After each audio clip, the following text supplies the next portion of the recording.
Features personalize the news with stories that educate and entertain. As we've learned, news stories focus mainly on timely public events, things like a city council or school board meeting, on elections, fires, etc. Features, however, are more personal.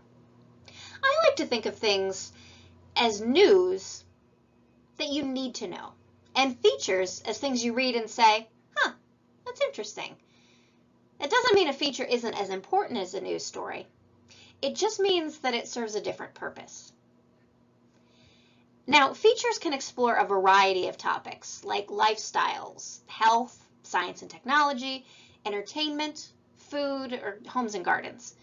Features include topics, treatments, and styles not traditionally found in news.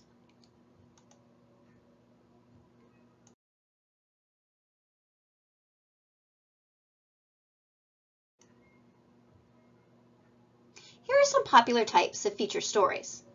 The first is the personality profile. This is a feature story that combines quotes, facts, and descriptions to help reveal a subject's personality. Now, a personality profile can cover famous people, or just regular folk. There's also the human interest story.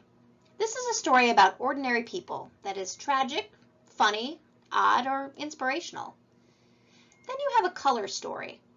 In this case, color refers to the flavor or mood, like a color commentator in a sports broadcast. That's the person that works alongside the play-by-play announcer. A color story is one in which the writer describes the flavor or mood of the event, such as a parade, a funeral, or a disaster. Next, you have what's called the backgrounder. It's also called the analysis piece. It's a story that uses research and interviews to help explain how an issue or an event in the news happened, why it matters, as well as what happened next.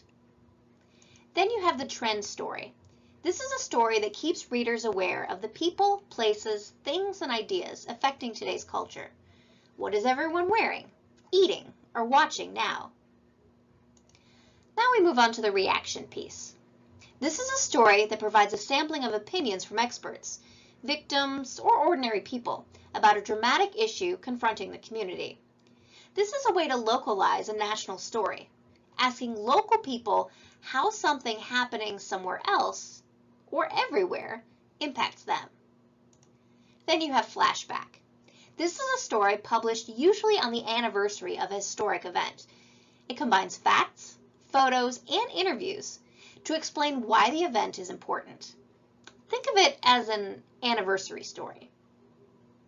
Then there's the how-to. This is an interactive feature story that teaches readers how to do something.